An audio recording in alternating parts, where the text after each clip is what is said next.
Hi and welcome, I am Helle, and today I will make a review of Obscurians.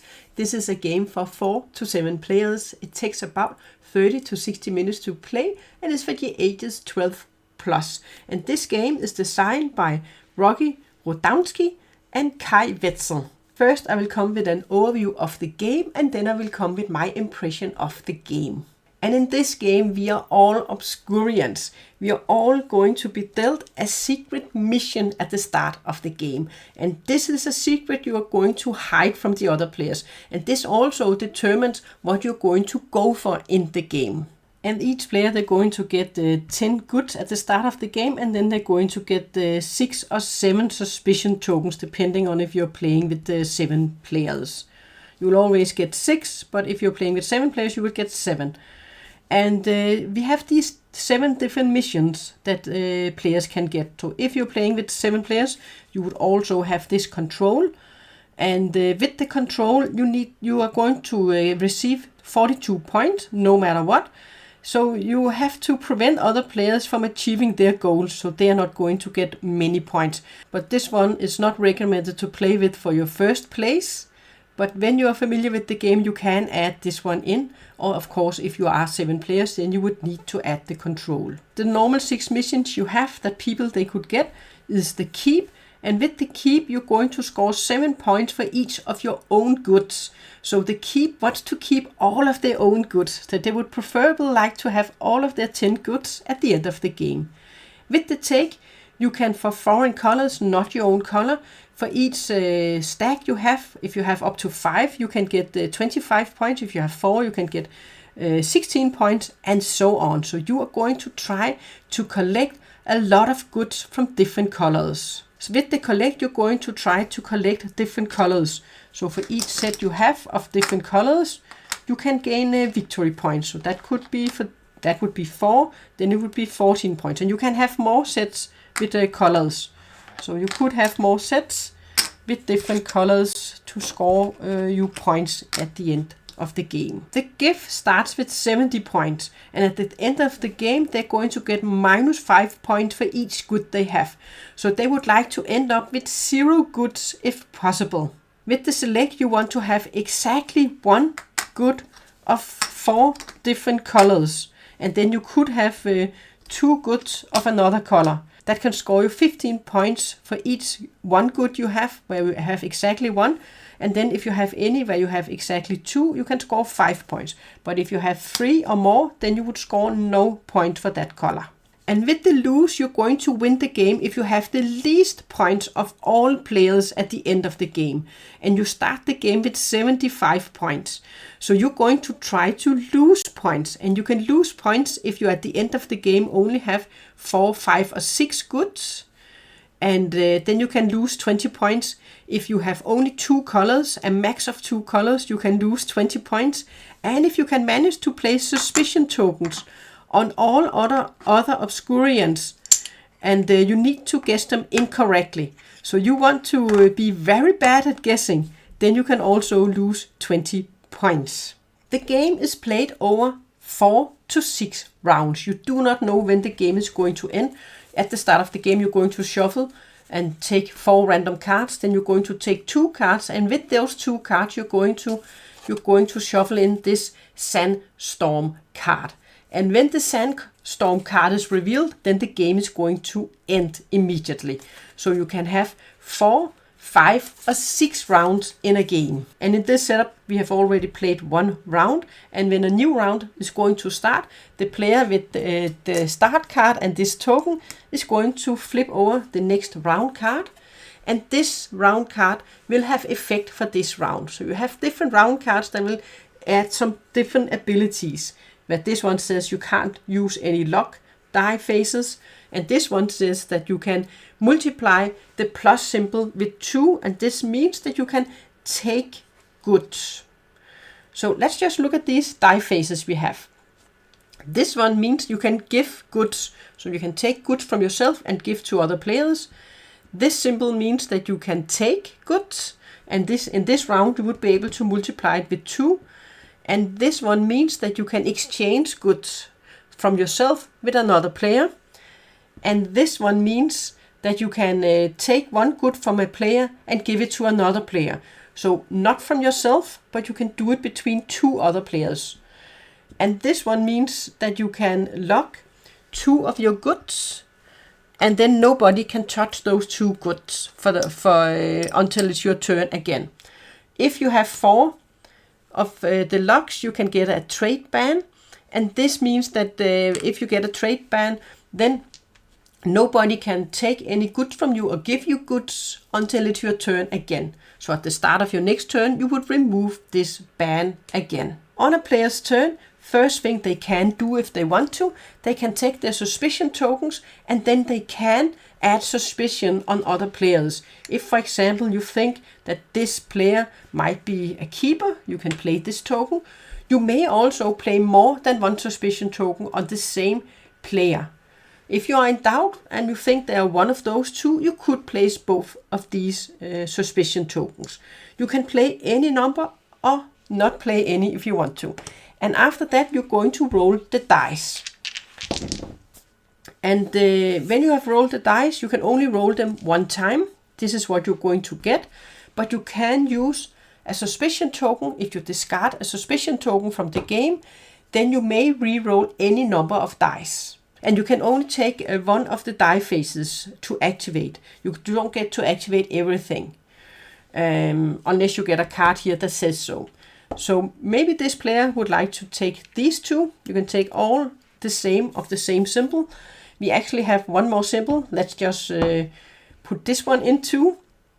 With this symbol, it can count on as any of the 4 symbols. So if you had rolled that one, this is a wild, then I could add it here and I could say I can give 3 of my goods away. And then the player might activate this one. Then I can give 3 goods away. Maybe I think I only need 1 sheep. Maybe you should also have a sheep. And you can give them, you can give all to one player. You can give 2 or 1. You can give them out in any way you want to. So that was one of the dice. Then maybe I will say you need one of mine too. And then I think you need 1 more. So with the minus, you can give goods away to other players. Then it would be the next player's turn. They could also add any suspicion tokens if they want to. Yeah, here we have some more interesting things. So with this player, they can take 2+, they can take 2- or 3 locks. But they might want to get goods. So if they choose the plus, they can say 2 times 2, that is 4. So now they can take 4 goods. And you can also take the first player marker. Maybe they want to be the first player in the next round. Then they can, for one of the 4, take this one. And then they might say, I need 1 of those. I might want 1 of those. That was 3. And then we might want to get this one too. So 4. So when they have selected their 4 goods, it will go to the turn will go to the next player. And you're going to keep on playing in the same way, where you're going to first add a suspicion token or add 0 to more suspicion tokens if you want to. And then you're going to roll the dice. You can give up a suspicion token to re-roll the dice, any number of dice. And then when you are happy with your dice, you're going to select which ones to activate. When all players have had their turn in a round, then you're going to look at who has the start marker. Then this player would be the new start player, and they would flip over the next round card. And this time, all players, they're going to have like 2 die faces of a wild. So this means that when we're going to roll the dice here, oh wow, we could have up to 5+, where we could gain 5 tokens. Or if we didn't want that one, we could also take this one where we were going to swap.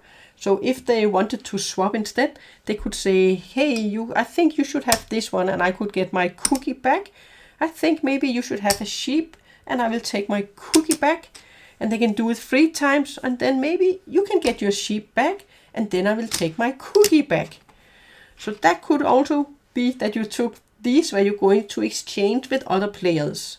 But you could also have taken these 3 and 2 here, so you could take 5. You can also just take these 3. You don't have to use the wilds. So if you just wanted to take 3, you can do it. You don't have to take those as well. And then you're going to play until the last card have been reached, where you have the sandstorm card, and then the game is just going to end, and you will go to scoring, and you're going to score each player depending on which roles they have.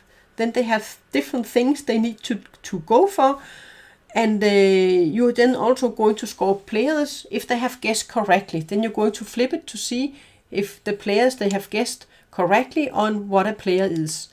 And then they're going to score points for that as well. And if no one has guessed who you are, then you are also going to gain 8 points. And if you are fantastic at guessing what the other players they are, if you have guessed everyone correctly, then you will also score 8 points at the end of the game.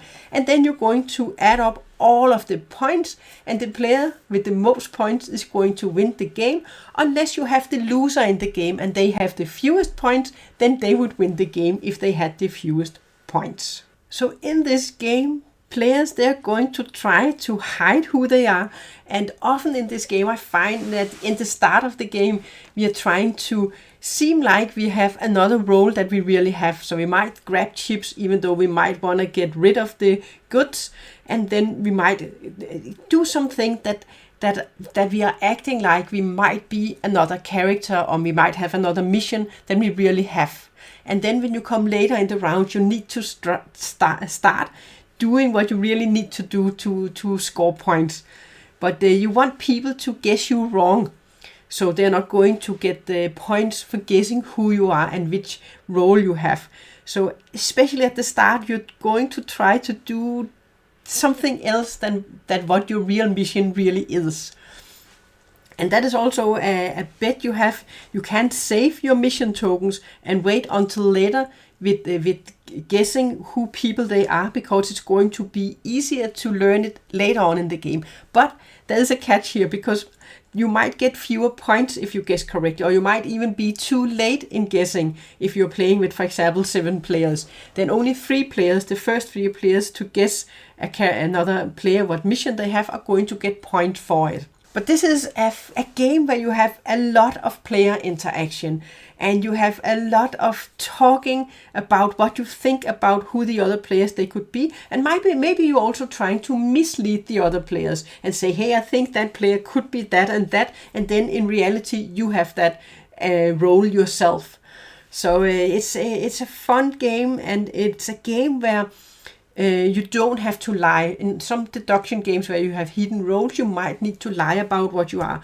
But no one is going to ask you what you are. They are just going to look at what you are doing in the game. So there's no lying or anything like that in the game. You just have a mission, and you're going to try to fulfill your mission. And you don't want to make it too obvious which mission you're going for in the game. And I have played this game with 4, 5 and also with 7 players.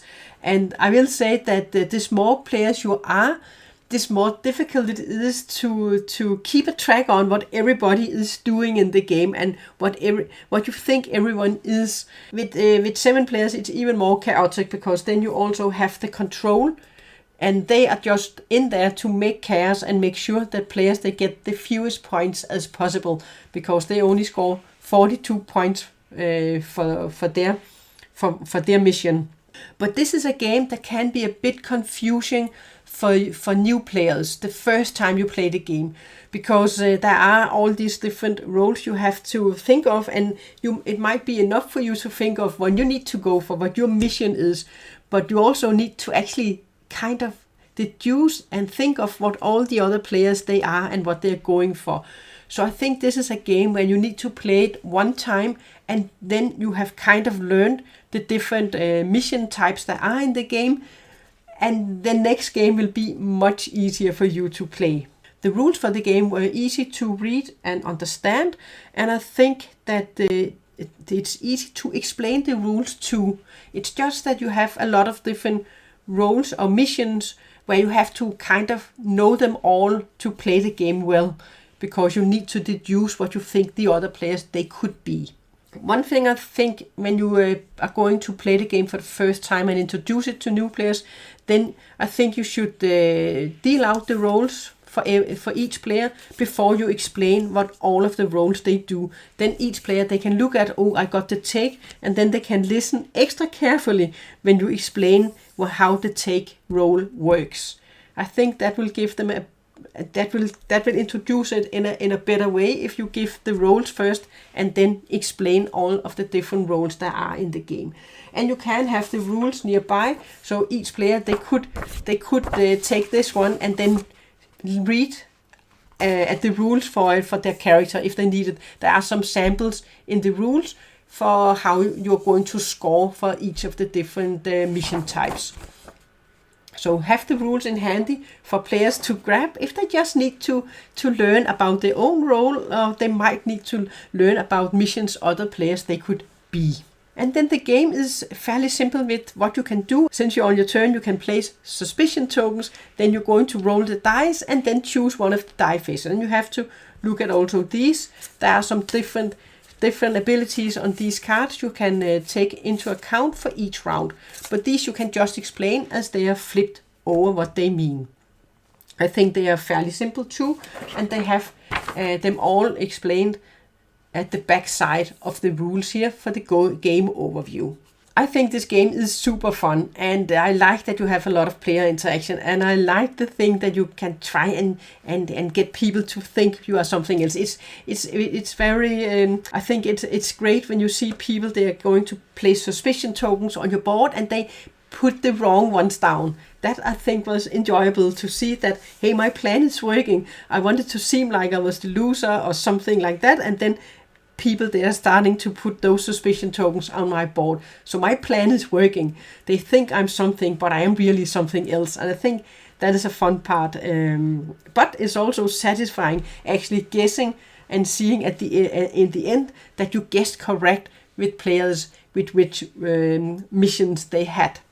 I think this game is a medium weight game. Medium to a little bit easy, but mostly in the medium weight game. And I think it's a family friendly game too to play. And it's a plus for me that it's a game you can play with a lot of players. And still you feel engaged, even though it's not your turn, then you do feel engaged in the game. And you also need to keep track on what people are doing on the turn to kind of deduce what you think they are, which role they have. And if we look at the component for this game, then I think they are really some great components. The cards, they are good, nice quality, and you have these poker chips that are really great quality. And the art is and the graphic on them is fun. It's and these chips too. I think this is really a very good quality game with all the components for the game. And the game box is also really great. They have made room for every chip in here and for the cards. And then you have this lid to hold everything in its position. Really a great component. And the rules for the game, I think, was easy to read and understand. And I do like the design of the game too. And then it's time to rate this game. And I'm going to rate it with 0 to 5 pink monsters, where if you get 3, then it's a good game.